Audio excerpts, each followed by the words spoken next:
Hello friends, ମୁଁ ସମୀର। ଆଜି ଆଉ ଗୋଟେ କାହାଣୀ ନେଇ ଆସିଛି। ମୁଁ କଲେଜ ପଢ଼ିବା ସମୟର କଥା। ମୋତେ 19 ବର୍ଷ ହୋଇଥାଏ। ଘରେ ବୋଉ ଆଉ ମୁଁ। ବୋଉ ପୁରା ଉତ୍ତେଜିତ ଟାଇପ୍ର ଥାଏ। ବର୍ଷା ଦିନର କଥା। ମୁଁ କଲେଜ ନ ଯାଇ ଘରେ ଥାଏ। ବୋଉ ଖାଲି ଶାଢ଼ୀଟିଏ ପିନ୍ଧିଥାଏ, ଆଉ ସିଏ କିଛି ପିନ୍ଧିନଥାଏ। ତା'ର ପଛ ପିଠି ପୁରା ଦେଖାଯାଉଥାଏ, ଆଉ ତା'ର ସେଇ ଗୋଲ ଗୋଲ ଜିନିଷ ଦୁଇଟା ପୁରା ଅହଳି ଥାଏ। ଗୋରା ଗୋରା ସେଇ ଜିନିଷ ଦୁଇଟା ପୁରା ଫୁଟିକି ବାହାରକୁ ଦେଖାଯାଉଥାଏ। ମୁଁ ଦେଖିଲି ଆଉ ନିଜକୁ ସମ୍ଭାଳି ପାରିଲିନି। ଖାଲି କରିବା ପାଇଁ ମୋର ପ୍ରବଳ ଇଚ୍ଛା ହେଲା। ରୋଷେଇ ପରେ 2 ଜଣ ଖାଇଲୁ। ଆଉ ଖାଇସାରିବା ପରେ ପ୍ରବଳ ବର୍ଷା ଆହୁରି ହେଲା। ବୋଉ ତା କପଡ଼ା ଆଣିବାକୁ ଯାଇ ବାହାରେ ପୁରା ଓଦା ହୋଇଗଲା। ଆଉ ମୁଁ ଶୋଇଥାଏ। ବୋଉ ଓଦା ହୋଇକି ଆସିଲା ଓ ମୋ ଆଗରେ ସେ ପୁରା ତା ଦେହରୁ ଶାଢ଼ୀକୁ ବଦଳିଲା। ମୁଁ ତା ଦେହ ଦେଖି ନିଜକୁ ଆୟତ୍ତ କରିପାରିଲି ନାହିଁ। ଆଉ ବୋଉ ଆସିକି ମୋ ପାଖରେ ଶୋଇଲା। ସିଏ ଖାଲି ଶାଢ଼ୀ ପିନ୍ଧିଥାଏ, ଆଉ ଭିତରେ କିଛି ବି ପିନ୍ଧିନଥାଏ। ଆଉ ବୋଉ ଭାବିଲା ଯେ ମୁଁ ଶୋଇଛି, ଆଉ ସିଏ ବି ମୋ ପାଖରେ ଆସିକି ଶୋଇଲା। ଆଉ ମୁଁ ମନେ ମନେ ସ୍ଥିର କଲି, ଆଜି ଯେମିତି ହେଲେ ବି ବୋଉ ସହିତ ରାତି କଟେଇବି। ତାପରେ ମୋ ମନରେ ଏକ ଯୋଜନା ଆସିଲା। ମୁଁ ବୋଉ ଆଗରେ ଗୋଟେ ଭିଡ଼ିଓ ଲଗେଇଲି, ଯାହାକି ଅଶ୍ଳୀଳ ଭିଡ଼ିଓ। ମୁଁ ଭାବିଲି ଯେ ବୋଉ ଭାବୁଥିଲା ଯେ ମୁଁ ଶୋଇପଡ଼ିଛି ବୋଲି ସେ ଭାବୁଛି। କିନ୍ତୁ ମୁଁ ଜାଣି ବୋଉ ଆଗରେ ବୋଉକୁ ଦେଖେଇଲା ଭଳିଆ କରି ତା ଆଗରେ ଏକ ଭିଡ଼ିଓ ଲଗେଇଲି। ଆଉ ଆସ୍ତେ ଆସ୍ତେ ଏମିତି ଭିଡ଼ିଓକୁ 10ରୁ 15 ମିନିଟ୍ ଦେଖିଲା ପରେ ବୋଉର ନଜର ମୋ ଭିଡ଼ିଓ ଉପରେ ପଡ଼ିଲା। ଆଉ ସିଏ ବି ଆସ୍ତେ ଆସ୍ତେ ଗରମ ହେବାକୁ ଲାଗିଲା। ଆଉ ଗରମ ହେଲା ପରେ ମୁଁ ଆସ୍ତେ ଆସ୍ତେ ଟିକେ ଆଗକୁ ବଢ଼ିଲି। ପ୍ରଥମେ ମୁଁ ଜାଣି ମୋର ଟିକେ ବାହାର କରିଦେଲି। ଆଉ ବାହାର କରିବା ମାତ୍ରେ ବୋଉ ବି ମୋର ସେଟାକୁ ଦେଖିଥିଲା। କିନ୍ତୁ ବୋଉ ଭାବୁଥିଲା ଯେ ମୁଁ ବୋଉକୁ ଦେଖିନାହିଁ ବୋଲି। ତାପରେ ମୁଁ ଆସ୍ତେ ଆସ୍ତେ ଆଗକୁ ବଢ଼ିଲି। ଆଉ ବୋଉକୁ ଦେଖେଇକି ଭିଡ଼ିଓ ତାକୁ ଗରମ କରେଇଲି।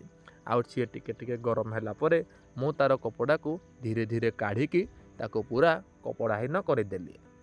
ଆଉ ମୁଁ ତାକୁ ଚାଟିବାକୁ ଲାଗିଲି। ଆଉ ତା'ର ସେଇ ଗୋଲ ଗୋଲ ଜିନିଷ ଦୁଇଟାକୁ ଦଳିକି ତାକୁ ଟିକିଏ ଗେଲ କଲି। ସେ ପୁରା କରା ଖାଇବାକୁ ପାଗଳ ହୋଇଉଠିଲା। ଆଉ ମୁଁ ନିଜେ ମୋର ଖୋଲିକି ମୋର ନେଇକି ସିଧା ତା ପାଟିରେ ଭର୍ତ୍ତି କଲି। ଆଉ ସେ ମୋର ନେଇକି ତା ପାଟିରେ ପୂରେଇକି ଆରାମରେ ଖାଇଲା। ଲାଳ କରିକି ମୋର ସେଇଟାକୁ ପୁରା କାମୁଡ଼ିବାକୁ ଲାଗିଲା। ଆଉ ମୁଁ ତା ପାଟିରେ ମୋର ଭର୍ତ୍ତି କରି ତା ପାଟିରେ କରିଲି। ତାପରେ ମୁଁ ତା'ର ସେଇ ପଛ ଓସାରିଆ ଭାଗର କଣାକୁ ଚାଟିଲି। ତା'ର ସେଇ ପଛ କଣାରେ ମୁଁ ଜିଭ ପୂରେଇ ଚାଟିଲି। ଆଉ ମୋ ଆଙ୍ଗୁଠିକୁ ପୂରେଇ ତା'ର ସେଇ ପଛ ଓସାରିଆ କଣା ଭିତରେ ଖେଞ୍ଚିଲି। ଆଉ ଆଗ ପଛ କରିବାକୁ ଲାଗିଲି। ଆଉ ଏମିତି କିଛି ସମୟ କରିବା ପରେ ମୁଁ ତାକୁ ଓଲଟେଇ ଦେଇ ତା'ର 2 ଗୋଡ଼କୁ ଉପରକୁ ଟେକି ତା'ର ସେଇ ଘଞ୍ଚ ଜଙ୍ଗଲ 3 କଣିଆର କଣାକୁ ଚାଟିଲି। ଆଉ ଜିଭ ପୂରେଇ ଆଗ ପଛ କରିବାକୁ ଲାଗିଲି। ଆଉ ତା'ର ସେଇଟାକୁ ଚାଟିଲା ବେଳେ ସେ ଖାଲି ଚିଲ୍ଲାଉଥାଏ, କାଟୁଛି କହୁଥାଏ। ଆଉ କହୁଥାଏ ଯେ ବହୁତ ଭଲ ଲାଗୁଛି, ସେମିତି ଚାଟେ, ଆହୁରି ଭଲସେ ଚାଟ। ମୁଁ ତାକୁ ଖଟରେ ଶୁଏଇକି ତା ଗୋଡ଼କୁ ମୋ କାନ୍ଧରେ ପକେଇ ତାପରେ ନେଇ ମୋର ମୋଟା ଜିନିଷକୁ ନେଇ ତା'ର ସେଇ ଘଞ୍ଚ ଜଙ୍ଗଲ ଥିବା ମୋହିନୀ ଗୁମ୍ଫାରେ ଭର୍ତ୍ତି କରିଲି। ଆଉ ମୋର ସେଇଟା ପୁରା ଗରମ ହୋଇକି କରିବା ପାଇଁ ଖାଲି ଉଠପଡ଼ ହେଉଥିଲା। ଯେମିତି ବୋଉର ଭିତରେ ମୋର ପଶିଛି, ସେମିତି ତା କରାମତି ଭିତରେ ଦେଖେଇଲା। ବୋଉ ଖୁସିରେ ପୁରା ପାଗଳ ହୋଇଉଠିଲା। ଆଉ କହୁଥାଏ ଯେ ଭଲରେ କର, ଆହୁରି ଜୋରରେ କର, ଭଲସେ କର, ଆଜି ମୋର ସବୁ ଗୋଲୁ ମାରିଦେ, ମୋର ସେଇଟାକୁ ଆଜି ପୁରା ଫଟେଇ ଦେ, ତୋର ସେଇଟାର ଜବାବ ନାହିଁ। ଆଉ ମୁଁ ବି ବୋଉ କଥା ଶୁଣି ଆହୁରି ଉତ୍ତେଜିତ ହୋଇଉଠିଲି। ଆଉ ଆହୁରି ଜୋରଦାର ଧକ୍କା ମାରି ମୁଁ କରିଚାଲିଲି। ତାପରେ କିଛି ସମୟ ତା'ର ସେଇଠି କରିବା ପରେ ମୋର ଟିକେ ଇଚ୍ଛା ହେଲା ଯେ ତା'ର ସେଇ ପଛ ଓସାରିଆରେ କରିବା ପାଇଁ। ତାପରେ ମୁଁ ତାକୁ ଓଲଟେଇ ଦେଲି। ଆଉ ତା'ର ସେଇଠି ପଛ ଓସାରିଆ କଣାରେ ମୋର ଟିକେ ଛେପ ଲଗେଇକି ମୋର ଭର୍ତ୍ତି କଲି। ଆଉ 2 ଥର ଧକ୍କା ମାରିବା ପରେ ମୋର ସିଧା ତା ଭିତରେ ପଶିଗଲା। ଆଉ ବୋଉ ପୁରା ଚିଲେଇ ଉଠିଲା। ତାପରେ ମୁଁ ଆସ୍ତେ ଆସ୍ତେ ସେଇଠି କରିବା ଆରମ୍ଭ କଲି। କିନ୍ତୁ ବୋଉକୁ ବହୁତ ଜୋରରେ କଷ୍ଟ ହେଉଥାଏ, ସେଥିପାଇଁ ମୁଁ ମୋର ବାହାର କରିଦେଲି। ଆଉ ମୋ ମୁହଁକୁ ନେଇ ବୋଉର ସେଇଟାକୁ ଶୁଙ୍ଘିବାକୁ ଲାଗିଲି, କାହିଁକିନା ମୋତେ ସେଇଟା ଶୁଙ୍ଘିବାକୁ ବହୁତ ଭଲ ଲାଗୁଥାଏ। ଆଉ ତାପରେ ମୁଁ ତା'ର ସେଇ ପଛ ଓସାରିଆ କଣାରେ ଛେପ ଲଗେଇଲି। ଆଉ ପୁରା ଲାଳୁଆ କଲି, ଆଉ ମନ ଇଚ୍ଛା ଚାଟିଲି। ସାଙ୍ଗମାନେ ମୋତେ ସେଇଟା ଚାଟିବାକୁ ପୁରା ବହୁତ ସୁଖ ଲାଗୁଥାଏ। ତାପରେ କିଛି ସମୟ ଚାଟିବା ପରେ ମୁଁ ମୋର ନେଇକି ତାର ସେଇଠି ପୂରେଇଲି, କିନ୍ତୁ ଏଥର ବି ମୋର ପଶୁନଥାଏ। ତାକୁ ବହୁତ କଷ୍ଟ ହେଉଥାଏ। ତାପରେ ମୁଁ ପାଖରେ ଥିବା ନଡ଼ିଆ ତେଲ ଆଣିକି ମୋର ଏଇଠି ଲଗେଇଲି, ଆଉ ବୋଉର ସେଇ ପଛ ଅସାରିଆ କଣାରେ ଲଗେଇକି ମୁଁ ଆଙ୍ଗୁଠି ପୂରେଇକି ଆଗ ପଛ କରି ତାର ସେଇଟାକୁ ପୁରା ଲାଳୁଆ କରିଲି। ତାପରେ ତାର ସେଇଠି ମୋର ନେଇକି ଭର୍ତ୍ତି କଲି, ଆଉ ମୋର ଏଥର ଧୀରେ ଧୀରେ ପଶିଲା। ବୋଉକୁ ବହୁତ ଭଲ ମଧ୍ୟ ଲାଗୁଥାଏ, ଆଉ ମୋର ସେଇଟା ପଶିକି ବୋଉକୁ ବି ବହୁତ କଷ୍ଟ ହେଉଥାଏ। ଆଉ 2-3 ମିନିଟ୍ ପରେ ମୋର ସେଇଟା ଫ୍ରି ହୋଇଗଲା, ଆଉ ବୋଉ ଭିତରେ ଆରାମସେ ପଶିବାକୁ ଲାଗିଲା। ଆଉ ଏମିତି 10 ମିନିଟ୍ କରିବା ପରେ ମୋର ସେଇଠୁ ପାଣି ବାହାରିବାକୁ ଲାଗିଲା। ଆଉ ବାହାରିବା ବେଳେ ମୁଁ ଉଠିଯାଏ ସିଧା ବୋଉର ପାଟିରେ ମୋର ନେଇକି ଭର୍ତ୍ତି କରିଦେଲି, ଆଉ କହିଲି ଖାଇବାକୁ। ଆଉ ସେ ପୁରା ଆମ୍ବୁଲ ଚାଟିଲା ଭଳିଆ ଚାଟିଲା, ଆଉ ମୋର ସେଇଠୁ ପାଣି ବାହାରି ତା ପାଟିରେ ସବୁ ପଶି, ଆଉ ସେ ସବୁ ପାଣିକୁ ଚାଟି ପୁରା ସଫା କରିଦେଲା।